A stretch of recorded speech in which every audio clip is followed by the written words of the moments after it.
कहानी का शीर्षक है स्वीकार। लीना के ससुर जी को सुबह जल्दी उठकर चाय पीने की आदत थी, तो रोज़ उनके लौटने के समय तक लीना उठकर चाय तैयार कर देती, क्योंकि रमेश जी को लौटते ही तुरंत चाय की तलब लगती। पहले सुगंधा जी बनाया करती थी, पर उनके देहांत के बाद से लीना यह जिम्मेदारी उठा रही है। सुगंधा जी के चले जाने के बाद रमेश जी तो भूत से बन गए थे, पर बेटे सुनील के साथ और बहू लीना की निस्वार्थ सेवा भाव और अपनेपन से धीरे धीरे सामान्य हो गए थे। आज जब शहर से लौटे तो सभी को सोता जान खुद चाय बनाने चल दिए। चाय की उबाल के साथ साथ उनके विचार में भी उबाल आना शुरू हो गए। वे शुरू से ही लीना को पसंद नहीं करते थे और शादी के बाद बेटे से भी उनकी फ़ोन पर ही औपचारिक बात हो जाया करती थी। उनके मन में इंटरकास्ट मैरिज को लेकर यह पूर्वाग्रह अपनी पेट जमा चुका था कि प्रेम विवाह करने वाली सभी विजातीय लड़कियां सिर्फ लड़के से ही प्रेम करती है। वे कभी भी घर परिवार को नहीं अपनाती और बेटे को माँ बाप से दूर कर अपनी अलग दुनिया बसा लेती है। यही कारण था कि बेटे की शादी के बाद भी वो अपनी पत्नी सुगंधा के साथ अपने पैतृक घर में ही रहे। सुगंधा जी हमेशा बेटे बहू के पास जाकर रहने की जिद करती रही, पर वे टस से मस न हुए।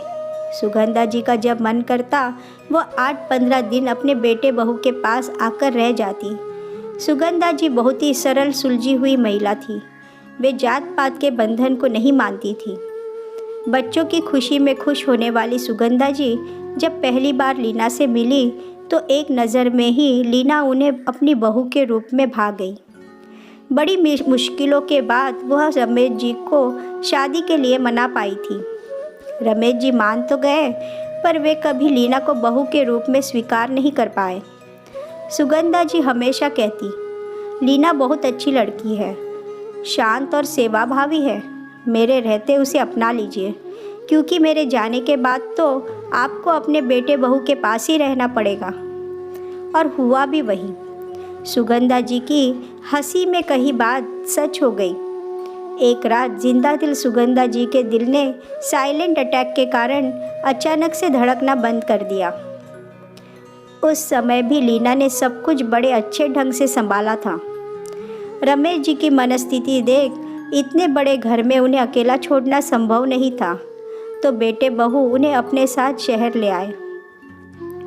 बदले शहरी परिवेश, बेटे बहू की देखरेख, पोते का संग और अपने हम उम्र पड़ोसियों के सत्संग से धीरे धीरे रमेश जी सामान्य हो गए। अब उनका मन यहाँ रमने लगा था। अपनी व्यवस्थित दिनचर्या और स्वावलंबी स्वभाव के कारण ना तो उन्हें कोई तकलीफ हुई और ना ही उनके कारण बेटे बहू को कोई परेशानी।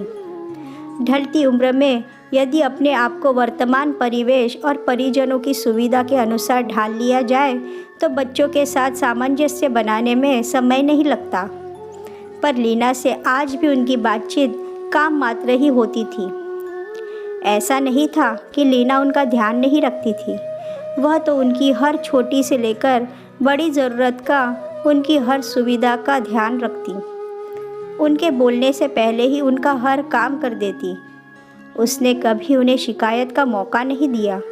लीना को लेकर उनका जो पूर्वाग्रह था वह भी धीरे धीरे कम होता जा रहा था, पर शायद उनका पौरुष दम्भ उन्हें स्वीकारने नहीं दे रहा था।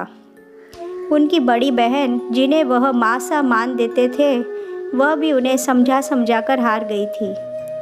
एक शाम जब वे उनसे मिलने आई तो बोली, छोटे, लीना तेरा एक बेटी की तरह ध्यान रखती है और एक तुम हो अपनी अकड़ में पूरे हुए जा रहे हो।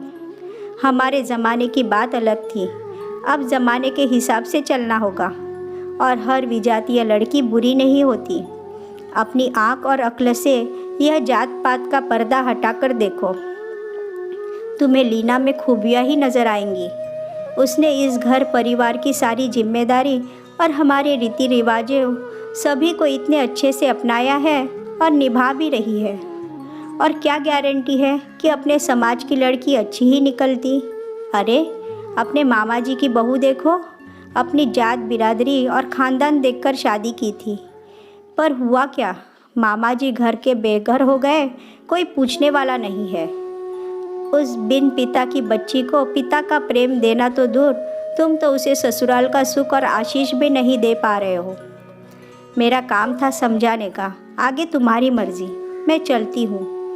रमेश जी अपने आप से, हाँ दीदी आपकी बात बिल्कुल सही है, मैं भी तो कोशिश कर रहा हूँ, पर अब और देर नहीं करूँगा। उसी रात रमेश जी को एसिडिटी के कारण रात भर बेचैनी रही। लीना पूरी रात नहीं सोई, किसी चीज़ की ज़रूरत ना पड़ जाए, क्योंकि सुनील भी किसी काम से शहर से बाहर गया था।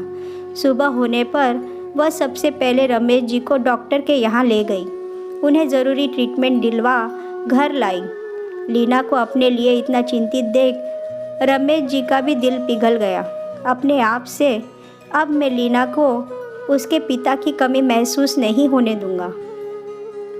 लीना के सवालों का जवाब जो अब तक हूँ हाँ में दिया करते थे, अब उसकी जगह शब्दों ने ले ली थी।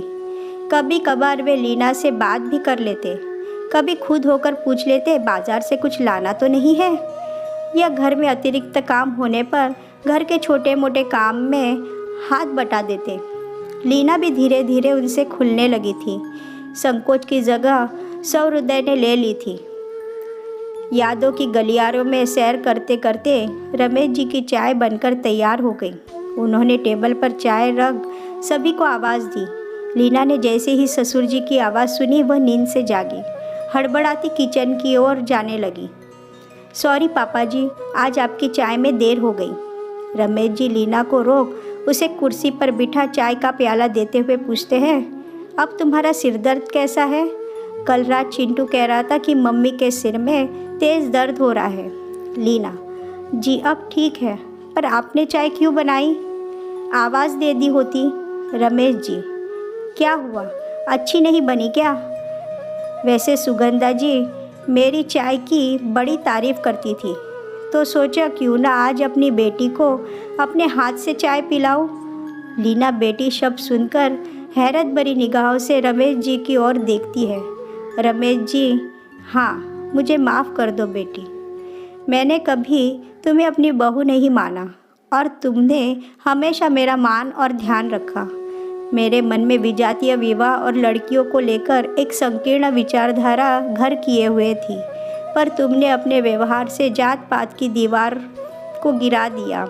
सुगंधा जी के जाने के बाद मैंने तो जीने की आस ही छोड़ दी थी, पर तुम लोगों ने मुझे नई ज़िंदगी दी, जहाँ सुगंधा जी तो नहीं है, पर फिर भी मैं ज़िंदगी में बहुत खुश हूँ। सुनील पापा के गले लगते हुए, अब सुबह सुबह रुलाएंगे क्या? रमेश जी लीना और सुनील दोनों को गले लगा लेते हैं। तभी पोता वहाँ सभी की हैप्पी वाली सेल्फी लेने लगता है।